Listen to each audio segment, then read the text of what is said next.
Welcome to the weekly meeting of Pharisees Anonymous. Hi, my name is Bob, and I am a recovering Pharisee. Hi, Bob. Tell us about your experience, Bob. Well, I guess it all began about 12 years ago. I'd been reading the Bible and learning so much. And then what happened? Well, I had been learning about ways to please God when I noticed my friend Joe doing something that I thought wasn't right. Let me guess. You said something. Oh, the usual line.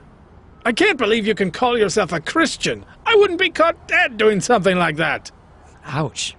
And how did that make you feel, Bob? Pretty good at first. I thought I was helping Joe learn from his mistake. But that's not what happened, was it? No.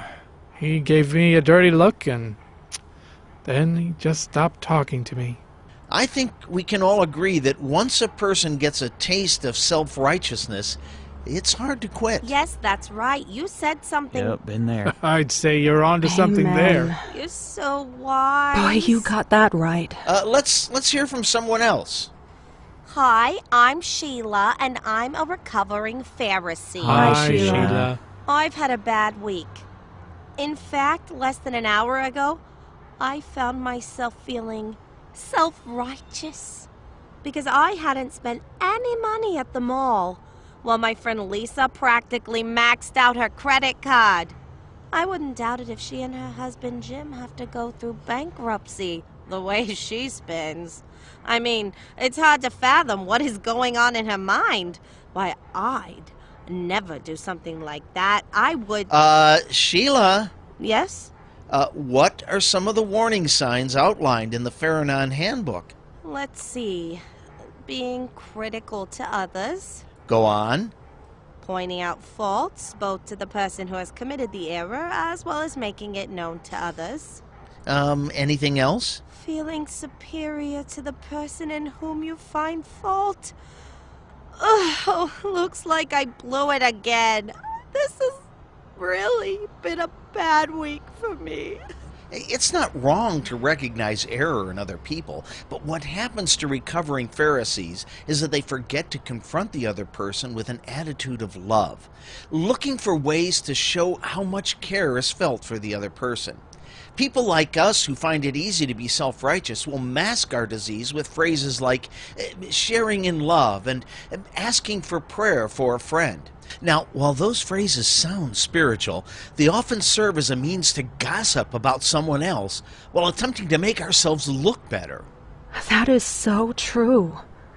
I didn't realize how easy it is to hurt other people with just a few words. Lorraine is new to our meeting.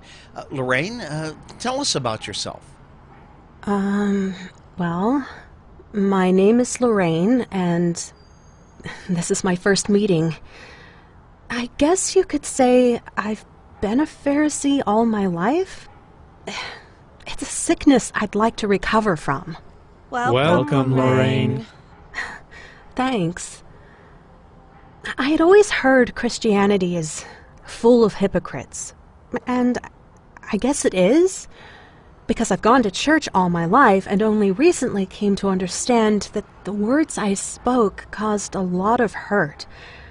And I actually found pleasure in telling people what I knew. So, what brought you to Phar-a-non? My hairstylist, Carol, suggested it. What? Are you kidding? I love Carol. She gave me these, new extensions last week. She is top-notch. She's our founder. I've never heard a hurtful word about anyone from her. When she prays for her customers, she's also praying for the strength not to pass on the gossip she hears every day to others. Well, I'll be. You'd never know it to look at her. That's true. You often can't detect a self-righteous person until it's too late. And this disease affects most of us. So what do we do to combat it? Look for ways to encourage other people. Great start. Bite our tongue if we are tempted to say something that will make someone else look bad. All right. Pray for the people we are eager to talk about. All good answers. But there's one more thing we should remember, and that is that Jesus' death on the cross makes it possible for God to forgive our sins. Jesus doesn't say that an adulterer is in more need of forgiveness than someone who gossips. We are all sinners in the sight of God, and once we recognize that, we can look at ourselves and others in a much clearer way. We are all sinners in need of forgiveness that we don't deserve, and yet it's available to us. When you put it that way, I feel ashamed. Well, you should. Oh, I'm sorry. Old habits. Well, anyone for cookies and punch?